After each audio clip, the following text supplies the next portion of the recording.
En Iran, le cessez-le-feu annoncé pour 2 semaines est d'une extrême fragilité. D'abord parce qu'il est né dans l'urgence à moins de 2 heures de l'ultimatum lancé par Donald Trump. Quelques heures plus tôt, il parlait encore de destruction massive des infrastructures iraniennes. Puis, brusquement, il a accepté une trêve. Avec Trump, la ligne peut changer d'un moment à l'autre. Ensuite, parce que les termes mêmes de l'accord restent flous. Washington, Téhéran et Israël ne racontent pas exactement la même histoire. Depuis le cessez-le-feu, il y a eu des attaques et des alertes sur des pays du Golfe. Autrement dit, ce cessez-le-feu repose davantage sur des ambiguïtés que sur un règlement solide. Troisième point, le danger n'est pas seulement militaire, il est aussi politique et au sommet du régime iranien. En effet, depuis la mort d'Ali Khamenei et l'arrivée de Mojtaba Khamenei, porté par les gardiens de la révolution, les fractures entre les ultras et les courants plus pragmatiques sont devenues visibles. On ne parle pas à ce stade d'une guerre civile interne au sens classique.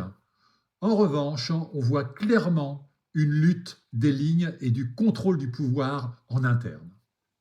Et puis, il y a le plan iranien, en 10 clauses, qui sert aujourd'hui de base de discussion.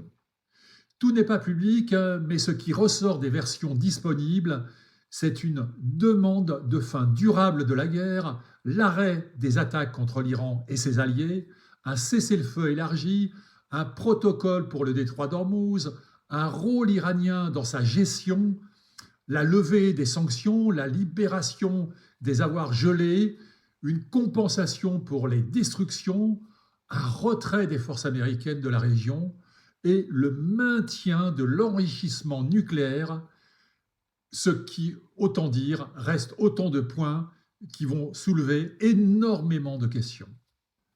La réalité, au fond, est assez simple. Cette trêve existe, c'est un fait. Mais elle ne repose ni sur la confiance, ni sur un accord stabilisé. Elle repose sur la peur d'un embrasement total. Et dans un tel contexte, une frappe de trop, une mauvaise lecture des termes ou un nouveau revirement de Trump peuvent faire voler ce cessez-le-feu en éclats.